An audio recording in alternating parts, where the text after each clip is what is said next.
For years, San Francisco remained an overgrown frontier town. In '51, the Bulletin counted more than 600 resorts in the city, but failed to find one public place where a man might take his wife.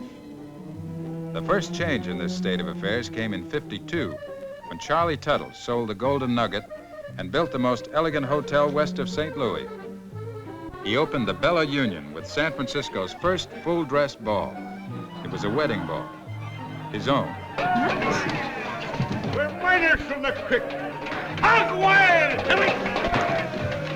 Oh, Mr. Tuttle, honey, would you go and see what's wrong? Because Brother Ned has got such a temper. Why, certainly. Excuse me. Please, man. Gentlemen. Would you go on about your business? Now, go on. We'll call our gangs right out here. You keep on holding. Looks like a tin pan serenade. Oh, shivery?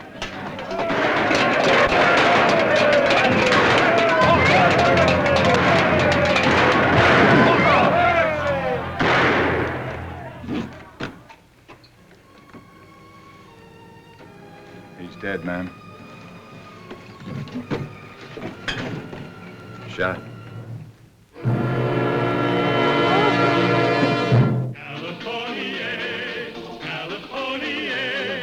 The Californians. California, I've come to live where life is best.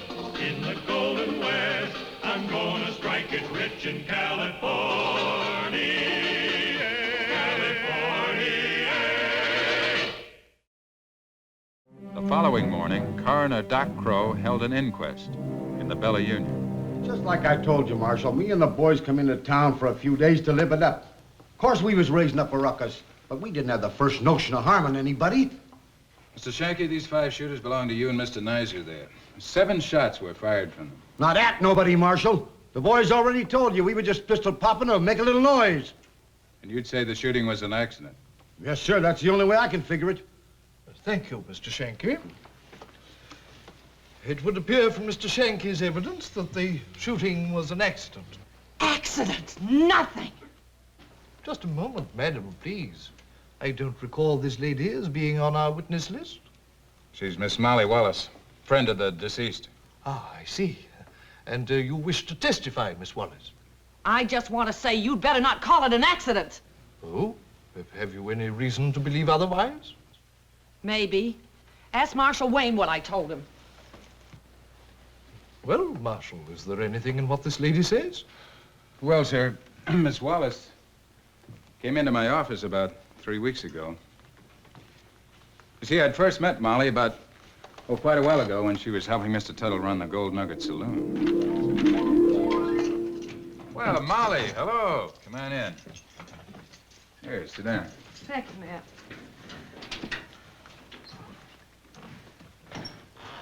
Matt, I hate to come to people with my troubles. Oh, troubles are my business.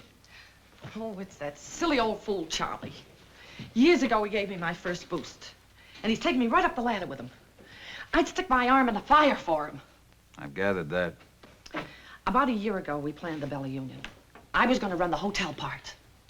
Last month, he met a young widow off the Panama Clipper. Didn't know her for 3 days until he hired her brother to manage the new place. The whole shebang? Yes. Said it was a man's job. Bosh! He'd already fallen for this little fuzzbrain like a weighted anvil. And this morning, he tells me he's going to marry her. Molly, are you sure you're not just being a jealous woman? Envious, Matt. I'll admit that. But I'm not here because of that. I'm here because Charlie's headed for bad trouble. How do you mean? Matt, this Charlotte's less than half his age. Why, she doesn't care that for him. She despises him. She and this carpenter, that's her brother, they're out to take him for every cent he's got. All right, Molly. What do you want me to do? Talk to him. Please talk to him. He won't listen to me. Molly, do you know what I'd do to Charlie if he stuck his nose into my affairs the way you're asking? Punch it, I guess, but oh, man, I'm afraid. I'm afraid for Charlie if he marries that woman. Please, Matt, you've got to help me, please. Well, I guess I could go and have a talk with him. Thank you very much. That, to the best of my recollection, is the conversation I had with Miss Wallace that day. I see. And does this agree with your recollection, miss? Yes, sir. Mr. Coroner, it seems mighty unfair to have to sit here and listen to this woman's unwarranted slurs and accusations. Well, sir, we are here to listen to what anybody has to say about Mr. Tuttle's death. Never mind, Edward. The truth will come out. You'd better pray it doesn't. That will do, madam. Please. Surely you didn't let the matter drop there, Marshal? Oh, no, sir. Though Miss Wallace seemed a little overwrought in her emotion, I dropped in to see Mr. Tuttle that afternoon. Anybody home? Hey, Charlie. Who is it? It's me. Matt Wayne. Be right with you, boy.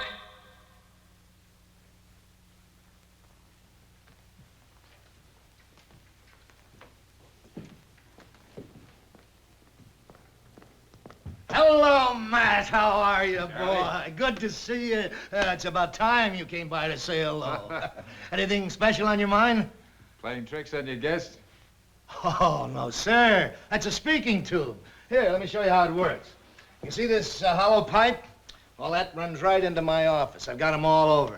Pipes in sound like you'd pipe in water. I can sit in there at my desk with my feet up on it and just hear what's going on all over the place.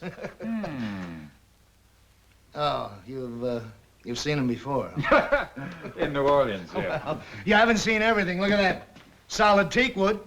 See those spittoons? Solid silver made in Sheffield, England. Yes, sir, boy. Everything is the best. So Molly tells me. Oh. Molly. Charlie, what is all this fuss between you and Molly, anyway? Well, I'm in love. I'm going to marry somebody else, and Molly's nose is all out of joint. She seems to think you're making a mistake.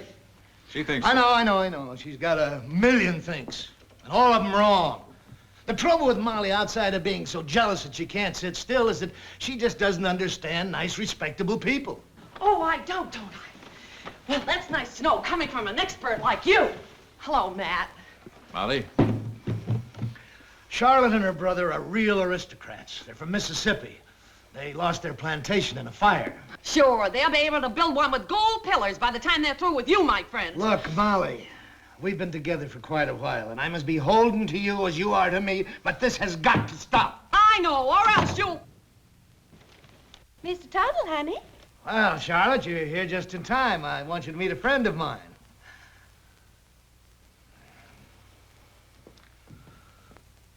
My dear. Mrs. Charlotte Haynes, it's my pleasure to present my good friend, Marshal Matthew Wayne. Oh, how do you do, Marshal Wayne? Mr. Tuttle has spoken of you so often. Nothing good, I trust. Oh, well, I've been shopping and I bought lots of presents. Well. Mr. Tuttle, this is for you. It's a watch fob. Well, just what I need. And this is for you. It's just a little cologne water. Thank you, honey. I'm going to settle this right now. You, care to sit down, ma'am? Thank you very much, Marshal. Mr. Tuttle tells me you're from Mississippi, ma'am. Oh, yes. Our place was on a little bayou the Choctaw Indians called Wapaganichi. Above Natchez, I remember it. Oh, are you a Mississippi man, Marshal? No, but I've done steamboating on the river. Oh, how I miss the river. Oh, Marshal, what am I doing wrong? I don't want Miss Wallace to be angry with me because I know Mr. Tuttle is fond of her and I only want to do what pleases him. She thinks you don't really love Charlie. But she is wrong. Oh, no. Oh, no, Marshal. There is love and there is love, and I can't truly say I love Mr. Tuttle the same way that I loved Mr. Hayne. Your former husband? My late husband, Marshal. He was handsome and brave and talented and well-born and completely unprincipled and unreliable. But I loved him wildly, and I was completely miserable. But Mr. Tuttle's a different kind of man. He's a man that I respect and I admire. And I hope to make him a very good wife. Even if this place fails? It very well could, you know. Supposing he had to go back to keeping a saloon or digging for gold with a pick and shovel? Even then, especially then, because then I could add a more equal contribution, and I could prove to everyone. Oh, no. No. Why should I have to prove anything to anybody? Perhaps this is a little proof that you're putting me through, Marshal. Well, tell me, have I passed the test? And did Miss Wallace inspire it? Now, Mrs. Haynes, please. My conscience is test enough for me, thank you. And may I ask you, sir, by what right you intrude in my affairs? Charly Tuttle is a very good friend of mine, ma'am. Well, that's all settled. Hold on, Matt. Where are you going? Back to the old grind. Congratulations, Charlie. You're a very lucky fellow. Oh, thank you. Thank you, Marshal. I do hope that you will dance at our wedding. Honored, ma'am. Provided I can dance a measure with the bride. I really couldn't find anything worse than, well, an older man in love with a young widow. And do you see anything in the circumstances of the shooting that would indicate foul play? That is to say, was there anyone standing in front of Mr. Tuttle other than the miners? Miss Tuttle was standing by me, and Mr. Carpenter was over by the door. Well, don't look at me. I was back at my old job in the Golden Nugget. Everybody saw me. All evening? Yes, all evening. And if you're trying to switch suspicion to me, let me point out that if this had happened before he married this, I'd have inherited everything he had. I'll lay odds I'm not in the will now. And did you find a will, Marshal? Yes, sir. There were two of them. The old will named Miss Wallace as the sole heir, but the new will left everything to my dearly beloved spouse and helpmate, Charlotte Carpenter Tuttle. Well, what's unusual about a man leaving his property to his widow? Look, if there's a question of foul play, I'd like to point out Miss Wallace had a strong motive. Mr. Coroner, this woman is mad with jealousy. She was in love with Mr. Tuttle. Doc, I don't think that has anything to do with it. Well, ask her. May I say something, please? Yes, of course, madam. Sir, I'm afraid I must agree with Marshal Wayne. I know Mrs. Wallace dislikes me and that she's done everything she can to harm me. I also believe that she loved Mr. Tuttle. I don't believe she could have found it in her heart to have planned to kill him. How noble. You're making quite a case for yourself. Can't we have a verdict on this?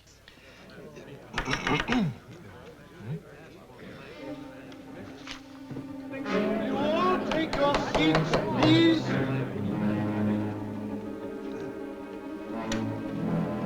Thank you. It is the verdict of this coroner's jury that the deceased Charles Tuttle met his death by accidental shooting. It's a lie! Miss Wallace, please, Are you all blind? Can't you see? Didn't you hear what I was trying to tell you? Charlie was murdered. And she killed him, her and that brother of hers. They killed him to get everything he had. Oh, you little hussy!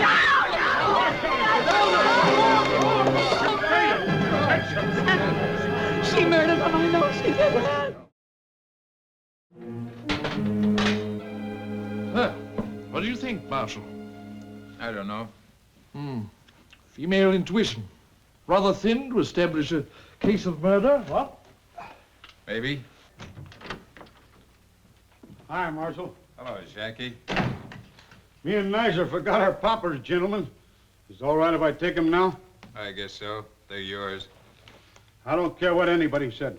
These here had no hand in the killing of that Mr. Biddle or Tittle or... How was he called? Tuttle. Shanky. You mean you didn't know Charly Tuttle personally? No, sir. None of us boys did. This is our first trip into town. What brought you to the Bella Union? Yes, after all, you know, you weren't just passing by. No, sirree. We went up there on purpose to show them that miners are just as good as anybody else. Who said they weren't? Well, it's the same thing as saying if you open up a fancy place and then put out the word that no dogs, mules, or miners are allowed in it. That sure got our dander up, that did. Yeah. But, who told you all this?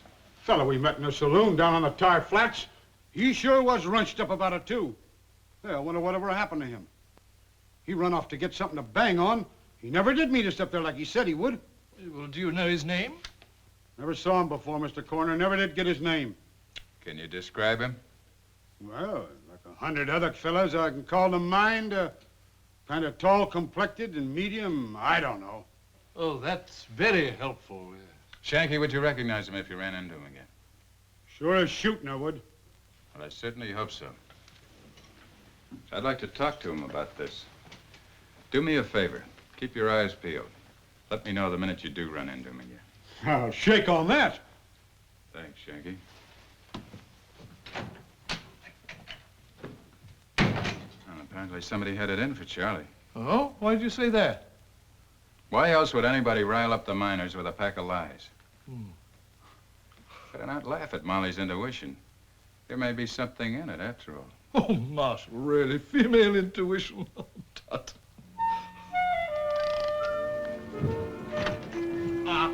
Good news, young fella, my lad. Shanky's got our man. Where is he? Well, he's down on the tar flats, the waterfront. I've got a rig outside. Well, what are you waiting for? After you, my dear Matthew.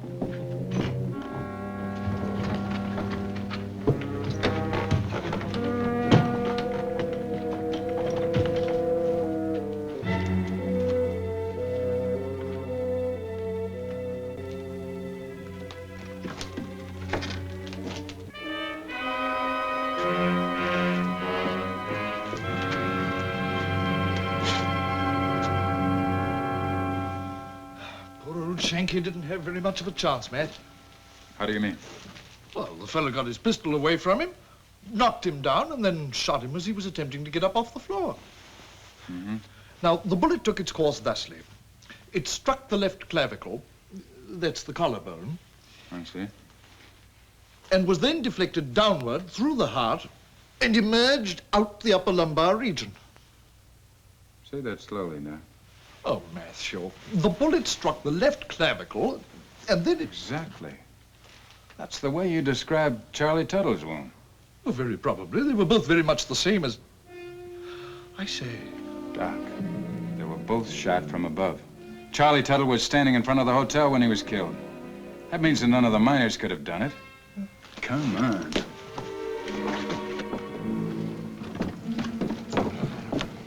Let's see. Charlie was standing right about here when he was shot. Uh-huh. Very well, then. Matthew, that would mean that the angle of the shot came from that direction down.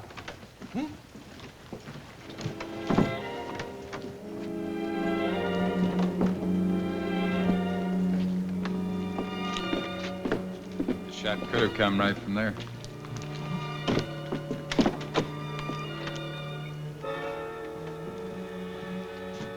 And he occupied this room the night Mr. Tuttle was shot? Yes, sir. He paid me a full week, but never come back. At least his bed has never been used. Doc, check that shift robe.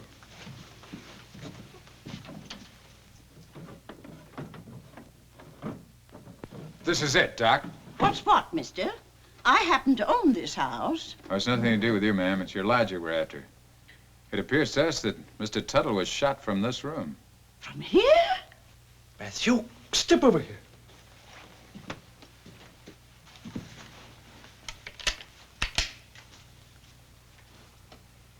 This gun was fired recently. Let me ask you, gentlemen, something. Could a body make a little piece of money if she was to help you find this man? Yes, ma'am. Well, then, just keep thinking of me. Mrs. Finnegan, come over here. I want to show you something.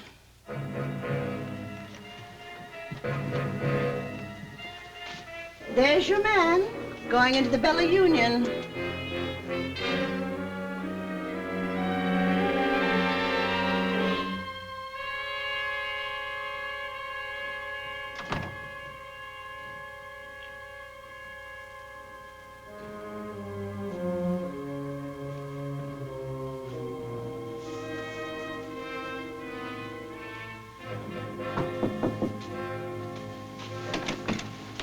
Well, Major, delighted to see you. Come in, won't you? Mr. Carpenter.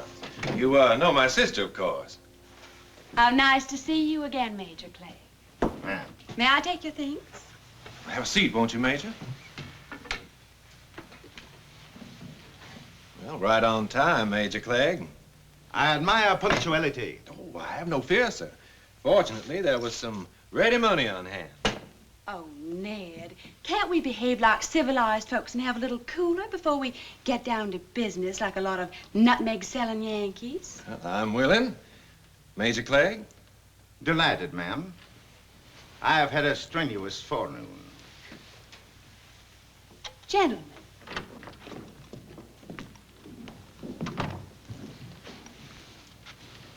Could be anywhere. Over 40 rooms in this place. Let's try this one. Well, here's to the good new times. And with the bad old times go hang. To you, sir.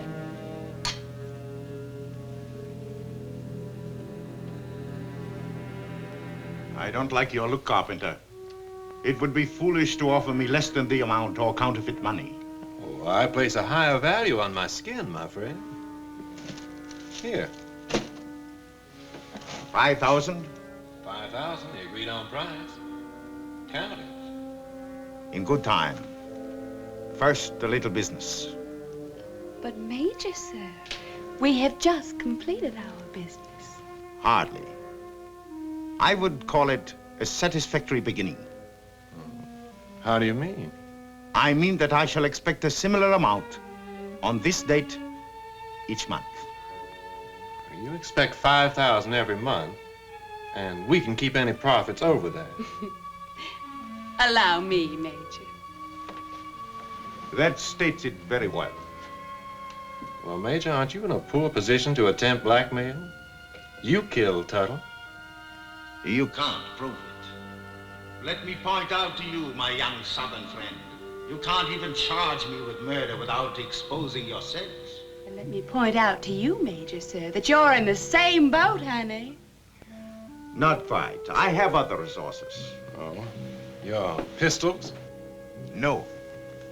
A copy of your marriage certificate, signed by the Reverend Elisha Lewis of Louisville, Kentucky, who united you in holy matrimony on July the 1st, 1848.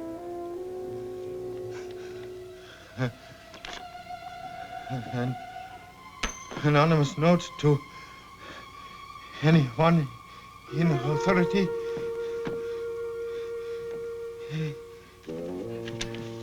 Ned, honey, you were so right. Well, it takes a thief to deal with a thief, my friend. You see, we too have other resources. You just had enough poison in your drink to kill a horse. Don't do it! Ned, look out! What the...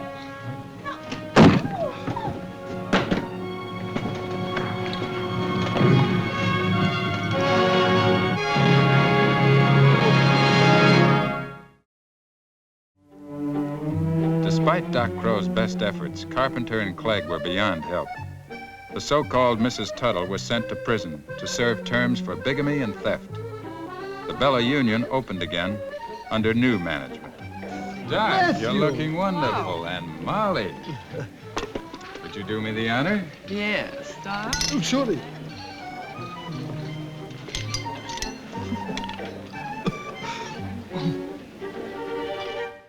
California. Oh, I've traveled here, I've traveled there. I guess I've been most everywhere. But I like where I am today, and here is where I'll stay. Now, one thing I just can't endure is being broke and being poor. So I come west to take the cure, and here is where I'll stay. I've come to California, California. There's gold in them there hills in California. I've come to live where life is best, in the Golden West. I'm gonna strike it rich in California, California, California. There's gold in them there hills in California.